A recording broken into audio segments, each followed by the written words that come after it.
पाहताय JB TV news. बातमीत सत्यता हीच आमची ओळख। धुळे जुना आग्रा रोडवरील हॉकर्स भाजी विक्रेत्यांना महापालिका प्रशासन, बांधकाम विभाग व वाहतूक शाखेच्या वतीने कारवाई।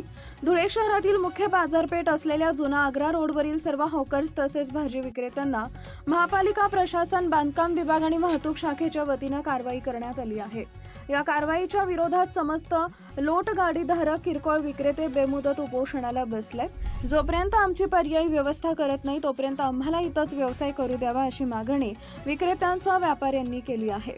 शहरातील सुमारे 600 ते 800 किरकोळ विक्रेत्यांचा परिवार या व्यवसायावर सुरू आहे आणि आज त्यांच्यावर उपासमारीची वेळ आली असल्याने पुन्हा त्याच ठिकाणी व्यवसाय करू द्यावा अशी मागणी प्रशासनाकडे करण्यात आली आहे। मागणी मान्य न झाल्यास महानगरपालिकेच्या आवारात बेमुदत उपोषण करण्यात येईल असा इशारा यावेळी देण्यात आलाय। मुख्य संपादक जतीन बोरसे।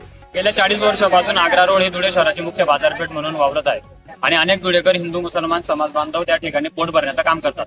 परंतु गेल्या 3 महिन्यापासून जिल्हा प्रशासन, बांधकाम विभाग आणि वाहतूक शाखेच्या वतीने मोठ्या प्रमाणात कारवाईचा बळगा त्या ठिकाणी उभारण्यात आलेला आहे आणि त्या कारवाईमुळे जवळजवळ 600 ते 700 लोटगाडी धारक आणि त्यांचा परिवार उपासमारीची वेळ त्यांच्यावर आलेली आहे। अनेक लोकांना या ठिकाणी मानसिक त्रासाला सामोरे जावं लागत आहे आणि आम्ही प्रशासनाला विनंती करतो की जोपर्यंत आग्रा रोडला आम्हाला पुनर्प्रस्थापित करण्यात येत नाही, जोपर्यंत तुमचं मार्केट बांधलं जाईल, मार्केट बांधण्याचा हा विषय स्वागतार्हच आहे, परंतु जोपर्यंत त्या ठिकाणी आमची व्यवस्था होत नाही, तोपर्यंत मार्केट पूर्ण होत नाही, तोपर्यंत आम्हाला आग्रा रोडलाच खाली बसून घेण्याची परवानगी द्यावी आणि किमान हा सण उत्सवाच्या काळात तरी आम्हाला त्रास देऊ नये या मागणीसाठी आज समस्त हॉकर झोनच्या वतीने या ठिकाणी उपोषणाची तयारी सुरू झाली आहे।